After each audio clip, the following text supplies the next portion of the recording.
It's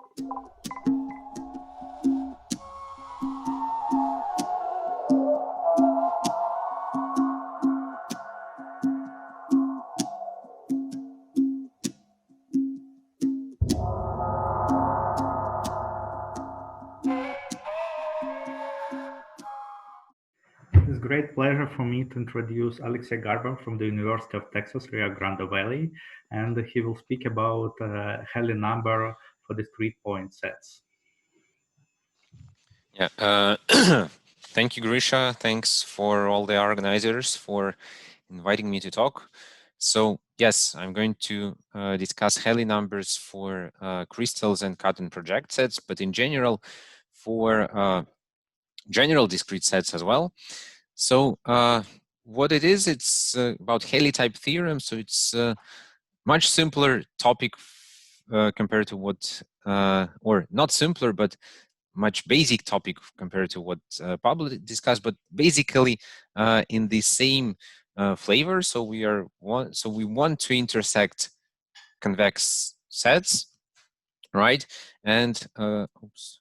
So I start from the Helly theorem. So Helly theorem, it's basically a classical result that connects convex sets or Euclidean spaces with underlying topology, right? And which is very much used in all kind of discrete geometric problems that you may think. So if we have a finite family of convex sets in d-dimensional space, then for this set, for this family, so if any d+1 sets intersect, have non-empty intersection, then all of them will intersect, right? So here's an example of a few sets in the plane. So I think there are 4 of them. So every 3 of them will intersect, but that means from the Helly theorem that all of them must intersect. So and basically Helly theorem, it's not about d-dimensional space, it's not about set, but it's about convexity spaces, which basically a topological space with underlying structure of convex sets that satisfy certain condition for that we kind of expect from convex set in d-dimensional space. And similar thing can be discussed not only for Helly-type theorem, also for Radon-type theorems, for Kara-Theodori theorems, and so on. So now I'm going to discuss only Helly-type theorems, and there are Helly-type theorems for many different sets. So probably the second best known is Doignon theorem about lattice. So the difference from the classical Helly theorem that now if we have a d-dimensional lattice, let's say integer lattice, so then we need to have 2 to the d points. So if we have a finite family of convex sets in d-dimensional space and any 2 to the d sets now intersect at an integer point, then all of them must intersect at an integer point. And particularly the numbers d+1 and 2 to the d, so these numbers cannot be decreased. And well, shortly I will show a lemma why it works like that, so why we cannot do that. Well, for d+1, it's relatively easy, right? So we can just take, let's say, 3 sets like that. So every 2 of them will intersect, but this tiny hole in the middle will not belong to any of them, and that will make them not. That will make the intersection empty. So what I will be talking about, Helly numbers for sets, particularly for discrete sets, but we can define it for an arbitrary set. So if we have a set in d-dimensional Euclidean space, and I will start from Euclidean spaces, so then we can consider the following Helly-type question for this set. So we consider all finite families of convex sets in d-dimensional space and consider all the intersections of these convex sets with our fixed set S. So that's exactly the convexity space associated with S, kind of naturally associated with S if we're taking the topology from d-dimensional space. So then if there is if there is a positive number n such that once any n sets from F intersect at a point of S, then all sets from F must intersect at a point of S. So not just intersect, but they should intersect at a point of S. So then if this property holds, so if we can find such a number n such that this property holds for every finite family of convex sets, then we are going to say that the Helly number of S is n, right? Or it's the same as saying the S Helly number or just H of S, right? So particularly the previous results that I mentioned, right? So they say, so the Helly theorem says that the Helly number of d-dimensional space is d plus 1. The Donjon theorem says that the Helly number of the integer lattice, or actually any d-dimensional lattice, will be 2 to the d. Also, it's easy to see that the Helly number can be infinite, right? And we don't have to come up with some complicated example. So we can use just the t-1 dimensional sphere, and its Helly number will be infinite, and the same will be for a circle, right? Because if we have any family of arcs, for example, right? So then it doesn't matter how many of them intersect, there still could have an infinite intersection on the circle, right? So we can say, for example, that our convex sets will be the intersections of half planes so our convex sets are half planes that contain all the points except on the circle except one, and that will make Helly number infinite right away. So what's my major interest in that is about discrete sets and some sets that are coming from mathematical crystallography. So what is a discrete set? Discrete set is just a set that doesn't contain too much points in any ball. So basically, we say that that a set is discrete if every ball in d-dimensional space contains only finitely many points. So there is no accumulation point, right? So we cannot take a sequence of different points that will be convergent or convergent subsequence. So there are finitely many. So there are kind of distance from each other, or kind of more definition which is more related to physics or crystallography. It's what is called a DELONE set. So if a set, the DELONE set is a set that satisfies two conditions.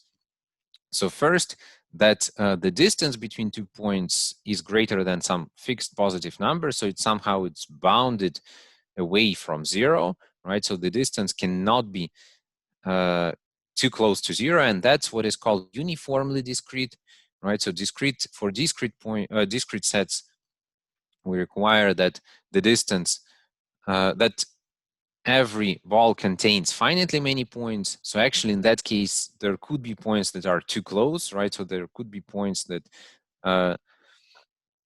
in distance less than epsilon for every epsilon. Here we have kind of uniform conditions. So that's the first property, and that's somehow related to the atomic structure of solids, right? So the atoms there, they cannot be too close to each other, right? And the second condition is that the radius, so that there couldn't be big voids in our DELONE set. So which means that if we have a large ball in d-dimensional space, then it must contain at least one point from our set. So that's what is called relatively dense, right? So, and that means that there are no large voids. So every 2 points are not too close to each other, and for the DELONE set, there are no large voids. And basically, the question that I try to answer at some point, so are there Helly numbers for these sets, for the DELONE sets. And well, one of the example for the DELONE set is the lattice, and there is a finite Helly number 2 to the d. It's kind of expected, because that's the DELONE set with the most structure you can get, right? So that's what is called a perfect crystal. And that's what I'm going to introduce in a few slides. So, but in general, for discrete sets, even not for DELONE sets, so for discrete sets, the Helly numbers are connected to empty polytopes, and that's what the Hoffman lemma says. So if we have a discrete set and we try to construct all the polytopes that do not contain points of S inside, so all the vertices of these polytopes will be from S, and there will be no other points inside this polytope or on the boundary of this polytope, right? And that's what is called an empty S polytope. So then apparently the Helly number for discrete set, even if it is an infinite set, right, so coincides with the number of vertices of the empty polytope. And that's also not, so one side is, so one direction of that lemma is not complicated to see, right? So actually here we have two inequalities, right? So, and it's easy to see that if we have an empty polytope, right? So then for our convex sets, we can choose all, and that's similar to the circle example that I showed before, right? So we can choose all the vertices or convex hulls of vertices except one, right? So then all but one such sets will intersect at the point of S, but if we try to intersect all of them, they may intersect in the point, so at the point inside that polytope, but this point is not a point of S, right? So that's the reason why this will give a lower bound for the Helly number. Right, and in general, so if we can bound the number of vertices of an empty S polytope, then the sharp upper bound will give us the Helly number for the set S. If we cannot do that, then the Helly number will be infinite. So for discrete sets, basically what we have to do, we have to study empty polytopes. So empty polytopes with the vertex set within S. So, and using that lemma, we can actually prove Daguignon's theorem, right? So we can see that if we have the d-dimensional cube, the standard cube in the integer lattice, then it is empty and has exactly 2 to the d vertices. And that means that the lower bound for the Helly number is 2 to the d for the lattice. Now, if we try to have more than 2 to the d points, then there will be 2 points from one parity class, and the midpoint of that segment will be a lattice point again, right? And that means that if we have a polytope with more than 2 to the d vertices, then it cannot be empty, and that's it. So that means that for the lattice, for the integer lattice, or for any lattice, any d-dimensional lattice, the Helly number is 2 to the d. On the other hand, we can modify the lattice a little bit by removing some points and creating a set with infinite Helly numbers. So basically, what we can do, we can choose lattice polygon, some lattice polygon with n vertex, convex polygon, then using appropriate transformation of the lattice, make it very thin and very long, right? So something like transforming this square into very, very thin parallelogram, right? And then if we remove all the points inside, it still will be a DELONE set, right? And we can do that for countably many polygons for all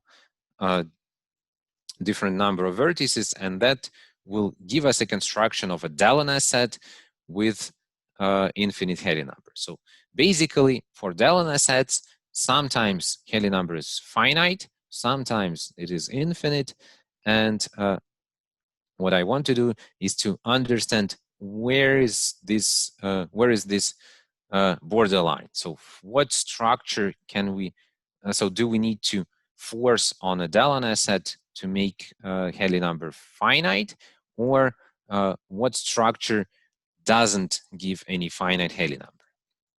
So, and there are some results about such DELONE sets. So one result that I would like to mention is a theorem of Yery, Lahaye, Oliveros, and Roldan Pensado. So basically, it's the theorem about finite Helly numbers for subsets of lattices. And if we have a two-dimensional lattice and we remove one sublattice, then the Helly number will be at most 6. And for d-dimensional case, we can start from a similar setting. So we start from a lattice and remove several sublattices, k sublattices, or probably shifted sublattices. So which means that 0, the origin doesn't need to belong to all of them. So then in that case, Helly number is Helly number doesn't exceed some constant that depends on k only, not on the particular sublattices, times 2 to the d. So basically, it's something which will depend on 2 to the d, and the reason is, well, we still have to work out around that 2 to the d bound for the integer lattice. So that's one theory. So now the topic that I want to discuss is about sets that are coming from crystallography, and that are, so the sets that are sometimes called crystals and quasi-crystals, or crystals and cut and project sets, because what I will be doing, I will be mostly discussing those two types of sets. So what are these sets? So basically, they share certain properties, or certain properties, so certain physical properties. If we try to make a physical example of such sets. So first of all, these sets are going to have repetitive clusters, and I'm going to define what it is. So roughly speaking, that means that if we have certain pattern in these sets, then these pattern will repeat at some point, right? And that's somehow motivated from the way how physical matter should self-organize, right? So if we have certain collection of atoms that organized in the space at some point, then there is kind of expectation that the same cluster will appear somewhere else, because probably that's the way for atoms to minimize the energy. Second, and that's also related to the self-organization of the matter. So the crystals and cut and project sets are periodic or quasi-periodic, and that's basically the main difference in these sets. So that means that once we have certain pattern that repeats itself, then it repeats itself in some kind of organized way. So not just somewhere here, somewhere there, but it's something organized. So periodic or quasi-periodic. And the third property, and actually that's a way how now material scientists understand crystals or quasi-crystals. So that's something with a nice X-ray diffraction picture. So here's an example. The picture that I have, it's an example of an X-ray diffraction picture of actually physical quasi-crystal that brought the Nobel Prize in Chemistry to Dan Shechtman, right? So that's his discovery from 80s, but he got the Nobel Prize relatively recently, I think less than 10 years ago.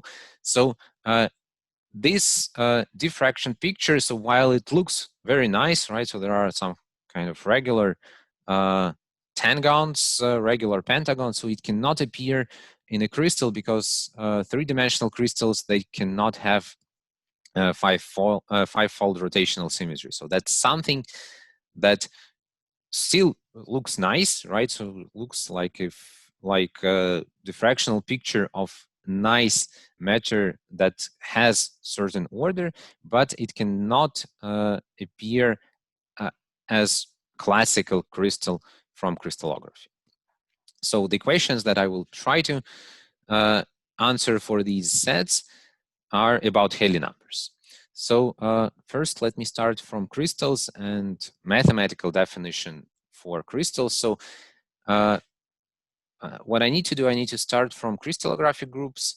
And if we have d-dimensional Euclidean space, then crystallographic group in this space is a discrete subgroup of isometries such that it has a bounded fundamental domain. Or we can also think about compact fundamental domain if we take the closure of representatives from different orbits. So and in that case, if we have such a crystallographic group, and we take finitely many orbits, then what we will get we'll call a crystal. So roughly speaking, from the material science point of view, so if we have a crystallographic group, then it was kind of expected till the beginning of 20th century that if we have a crystallographic group, then there should be a lot of translational symmetries, and that's exactly that periodic pattern that I said about on the previous slide. So if we have some different translations and we start to translate certain points, then in the end we will see a pattern that repeats each other translationally. So that's what is called a crystal. So and in the beginning of 20th century, Bieberbach actually proved that. So if we have a crystallographic group in d-dimensional space, then this crystallographic group must contain a subgroup of finite index, which will be isomorphic to a lattice, particularly to d-dimensional integer lattice. And that means that if we would like to define a crystal, then we can think about some lattice, right? And then add this lattice to finitely many points, right? And that's why I would like to a little bit to elaborate on that definition. So I'm going to say that we're going to have a K crystal in d-dimensional space if we start from one lattice and we take K different translations of that lattice. And apparently, so this is not the only way to construct DELONE sets using lattices. So we can work with different lattices as well. So that's the reason why I want to stick to one lattice, because that's how classical crystals are usually defined. So, and apparently for the crystals that are defined in that way, there is finite Helly number. So particularly if we take a K crystal, then the Helly number for this crystal doesn't exceed K times 2 to the D.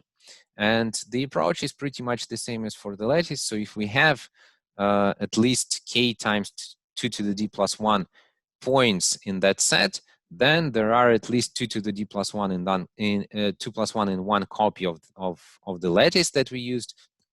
And then it's not an empty polytope. So that's just an upper bound. For the lower bound, actually, we can do something similar. And if we start from two-dimensional crystals, then then it is possible to prove that so if we have a K crystal, then there are at most K plus 6 points.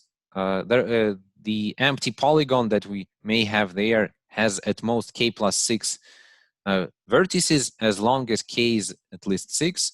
And actually, here's an example. So here I have, I think, an empty 12-gon from this crystal, right? So that originates from the integer lattice. But this crystal has 6 different orbits of this crystallographic group. Well, actually, it's just the standard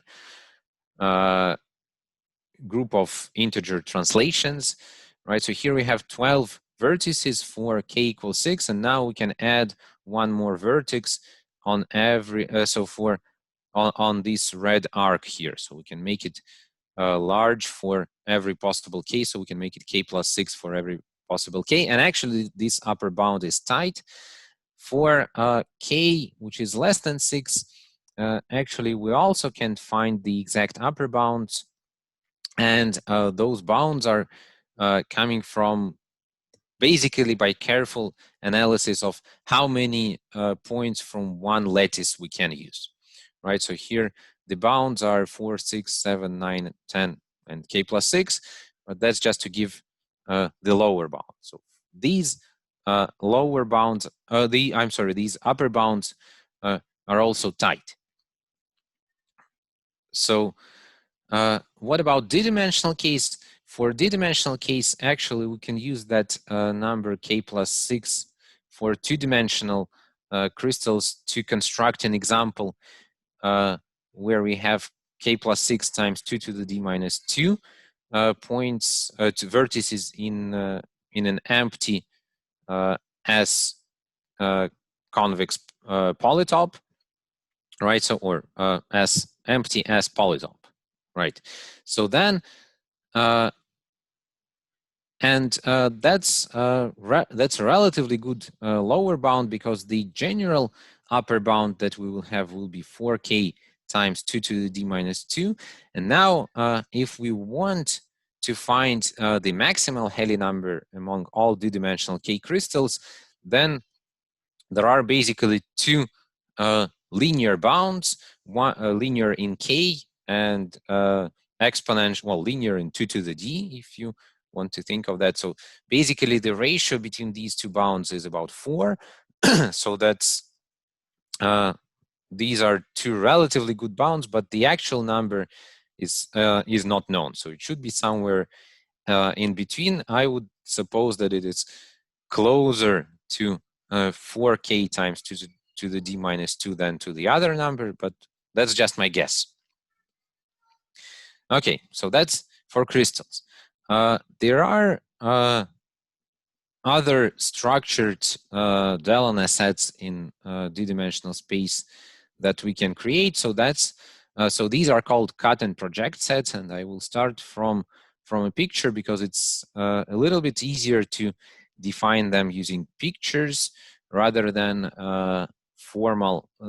using a formal definition. So what we have here, or what I have here is a lattice, and that's this lattice that is generated by these 2 vectors, and it looks like well, it's an affine image of the integer lattice, 2-dimensional lattice. So that's one lattice. So now, first we define what is cut, and to do that, I choose 2 orthogonal directions or 2 complementary subspaces, horizontal and vertical. So the horizontal one is called what is called physical space, and the vertical one, which is called the internal space. So in the internal space, I choose a segment, or in general, it's going to be a closed set with non-empty interior, right? So, and then I choose all the points that in the lattice that this set slices. So what does it mean? It means that I take this layer defined by this segment B and pick all the points inside this layer. So these are the points I'm going to work with. So that's the cut operation, and then project operation. So what I have to do, I have to project these points on the physical space, right? So that's the operation of projection. So the outcome that I will get will, so that's what is called cut and project set. Well, I have to be careful with the projection that I use, and I have to be careful with the set that I use as the cut foundation. So that's the set which is called window for cut and project set. But in general, as an outcome, I will get a nicely defined discrete point set. So that's pictorial definition. So I'm going to cut points from my lattice and project them on the complementary subspace. So the formal definition, it's rather complicated, right? So here we have a d plus k dimensional lattice, and we have a compact set in k dimensional space, right? So that was my vertical space, internal space. We also require that the closure of the interior of the set will be the set itself, and that's basically enforces our set to be a DELONE set. And then we also have two projections on d-dimensional space and on k-dimensional space, such that the projection of the lattice on the d-dimensional space is injective, and basically that means that no 2 points here will be mapped into 1 point in this space. So this one is a bad projection. And the second projection on the vertical space on the previous picture must be dense, right? So the projection of the lattice must be dense. And that projection basically guides us to a DELONE set, because it will mean that for every small interval here that I'm going to have in the vertical space, there will be points projecting there, and that means that there will be no big gaps in my set in these d-dimensional space. So after I use that, what is called cut and project scheme, the outcome will be cut and project set. And instead of using Euclidean spaces here, so what I can do, I can use locally compact abelian groups, but for now I will just restrict myself to Euclidean spaces. So okay, why these sets are interesting? So one particular property that they share majority of properties of crystals. So they have these repetitive patterns. So they have nice diffraction picture, but unlikely to crystals. So these sets will be will not be periodic. So they will be what is called quasi-periodic. So for example, one well-known example of cut and project set is the set of vertices of a Mann-Binker tiling, right? And we can construct this set using 4-dimensional lattice and 2-dimensional window.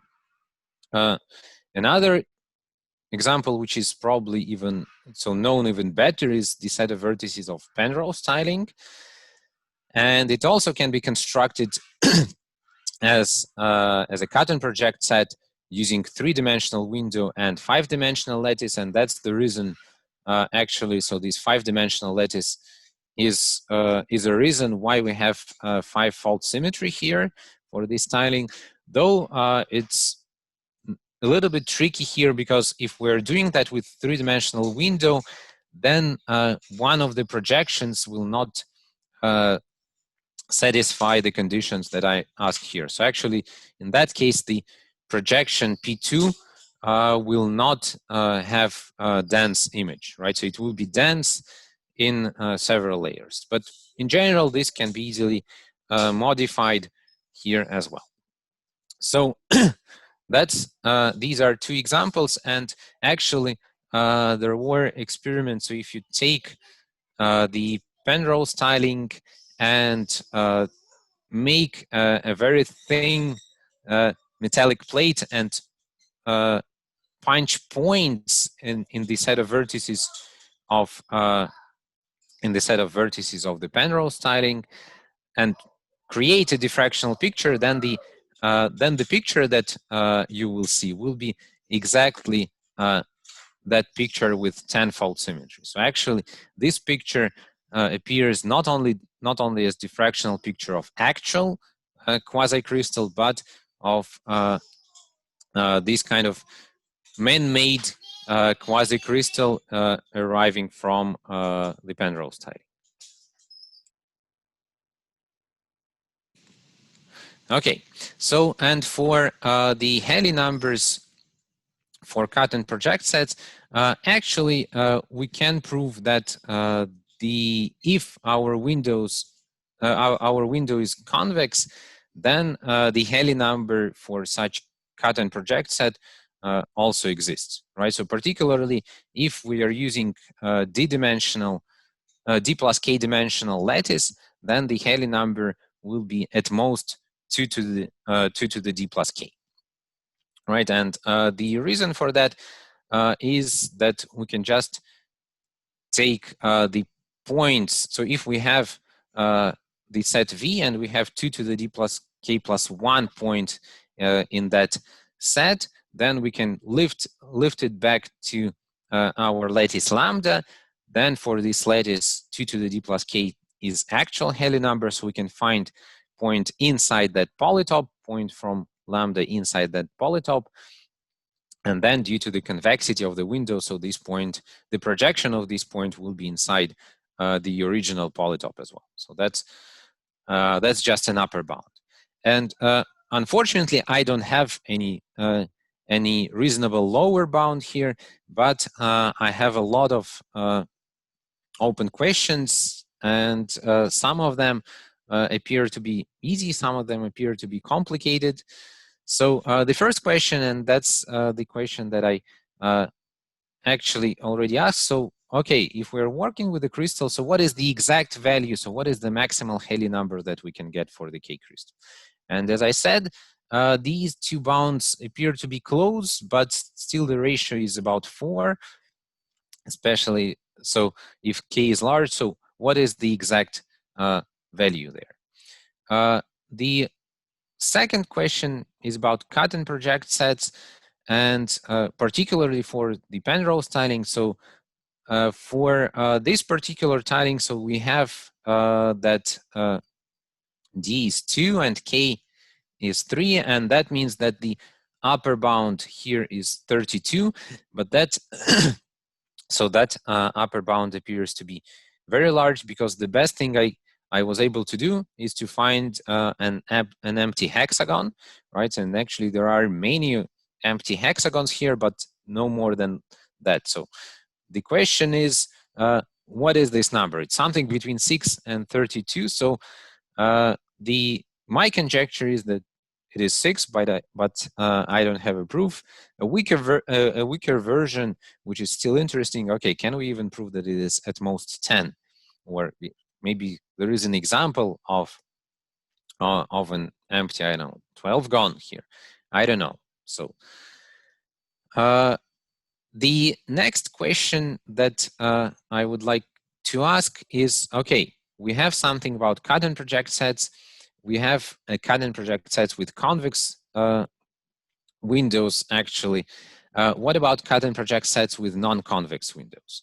And we can try to do some kind of similar approach as I described for the lattice and constructing a DELONE set with infinite Helly numbers. So it's kind of going to work up to some point, because what we can do, so we have this D plus K dimensional lattice, right? So, and then we project it. So here we also have kind of D plus K dimensional, well, not lattice, but subset of this lattice. So we can choose an empty polygon and then pick all these points inside, then lift it back, and then consider the window, and then remove these points from the window.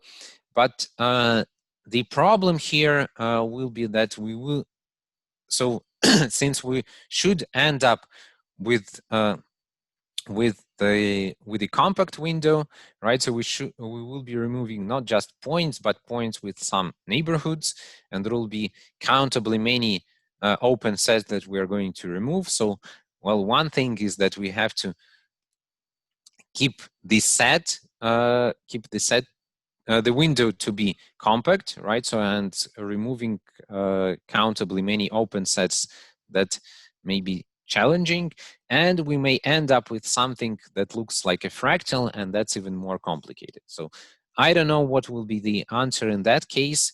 I suspect that if we have non-convex windows with some structure, then the Helly number will be finite, but probably it is possible to construct something with infinite Helly number as well. And the second type of discrete sets that we can come up here. So we saw already that if we have some structure, then the Helly number will be finite. If we don't expect some structure, for example, for subsets of the lattice, then the Helly number could be infinite. So what is in between? And actually, there are families of sets that have certain structures. So particularly the sets with finite local complexity. Roughly speaking, so these are the sets where the different, so there are finitely many of different local pictures that you can see, right? So in particularly the R clusters.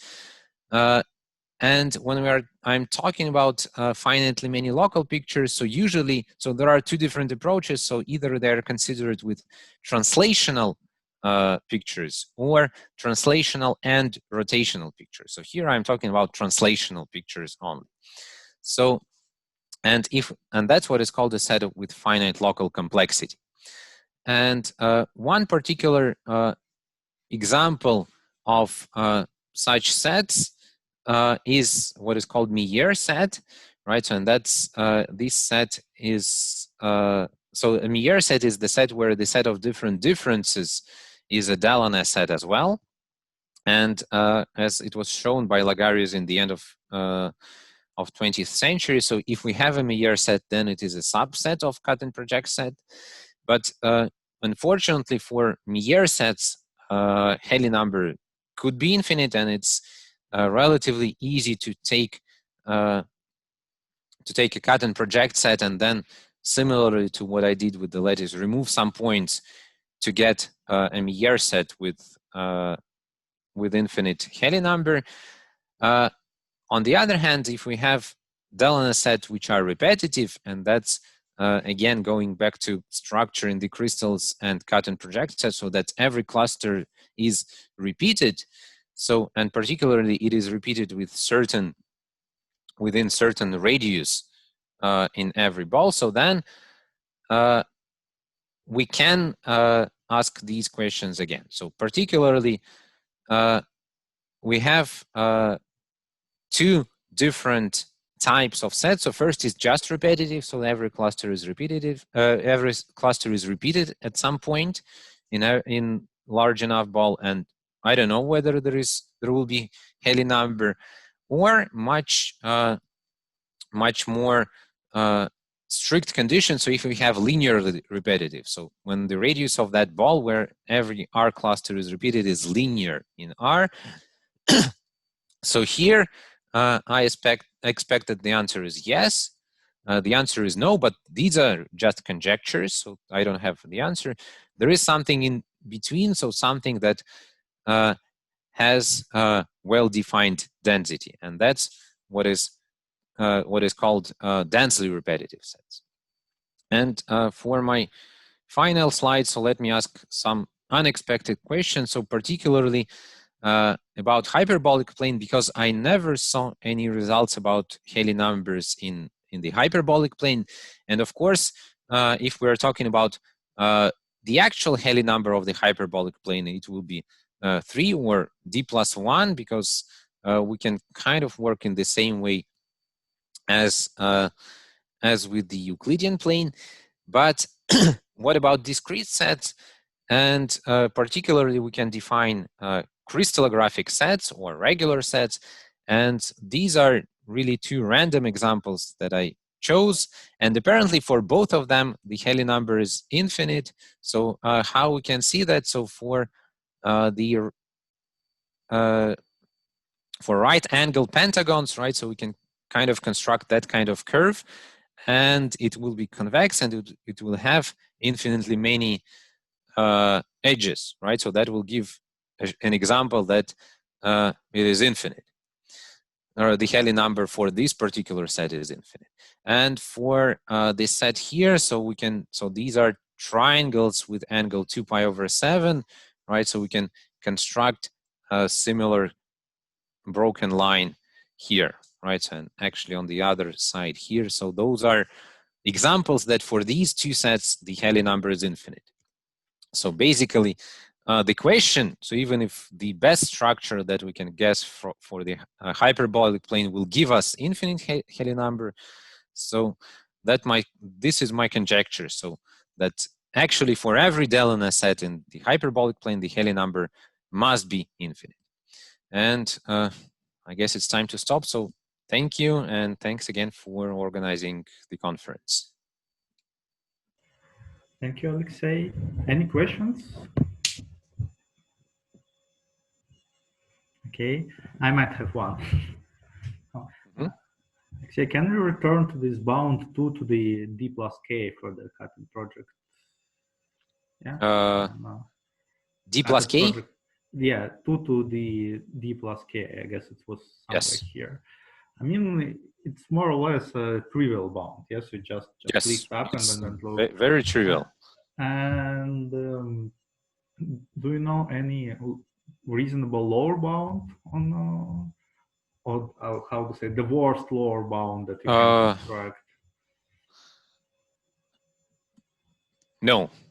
Well, it's probably you can construct something like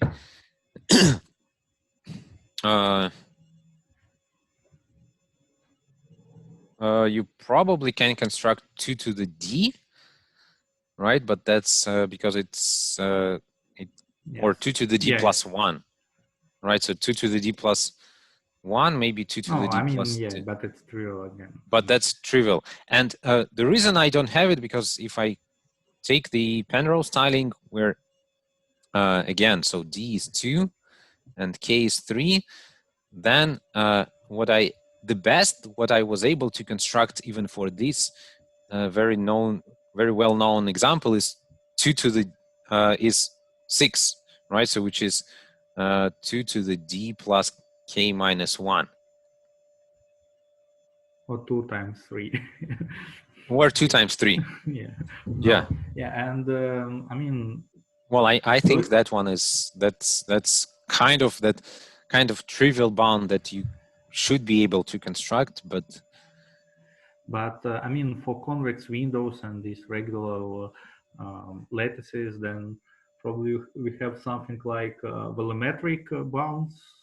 And I mean, after all, you have kind of a covering of a space by translates of zonotope, yes? Not all of them. Not all of them. Not all zonotope, and it's not really a covering of. Oh, like this example is so the Penrose tiling is somehow it's a really nice example, because the lattice that you have, well, lattice actually don't matter much because you can take an affine transformation, but the window here, so the slice that you use to project, it's a polytope, convex polytope, and actually it's a zonotope, 3-dimensional zonotope. So it's a polytope, and the projections are nice, so everything is nice, but still the lower bound that I can find here is much smaller than the upper bound.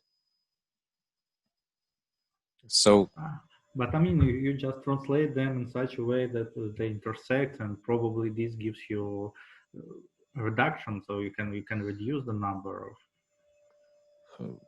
Maybe, but I have no idea how to work it out, because it's it's not really, it's not just a lattice, it's the window that we have there, because it's the window changes. So if we change the window, then the lattice changes. The cut and project set changes a lot. But it's known. I mean, what is behavior if you change this window? I mean, from anything can happen. right? So if you just translate it, then not much. But if you start to, I don't know, take in, like, if your window was square and you cut it in two parts, then actually the two sets that you will get will be pretty different. And what happens in two orthogonal complement subspaces? So if you have a space, you cut lattice, and you one might project on one space, and it's orthogonal complement. Or even if you consider a bunch of subspaces and then generate cut and project sets. So if you just in average, what happens in average, for example? On average, I don't. Well, there is kind of ergodic theory for cut and project sets, but it's more about point distributions rather than geometric properties. But I mean, the same question with geometric properties. So I fix structure up here in RD plus K, and so I fix a lattice and the line. I mean, not line. Yes, how the problem. So okay, if you fix the lattice, then and you fix the window, then not much will change other than just a fine transformation, because the project. So you have lattice, you have your fixed point sets, and you consider different. Well, no, you have your fixed point sets, and you consider basically different projections. Yes, but topology. I mean, any centrally symmetric polytope is a projection of a cross polytope, so it might change drastically. That's. I mean, probably it's trivial, but for me, it's not obvious. Well, but we are not considering so we are not considering centrally symmetric polytopes. We are considering all convex polytopes. I understand this. And then it's kind of but fine transfer. Well, it's you have to be careful with the projections that we use, but in general, I don't think that some randomization will work. Yeah, it may work, but it would be something unexpected for me. Okay, thank you. We have a small break, and then we'll return here in 25 minutes. Yes. Thank you, Alexey, for very nice talk with plenty of pictures. Thank you.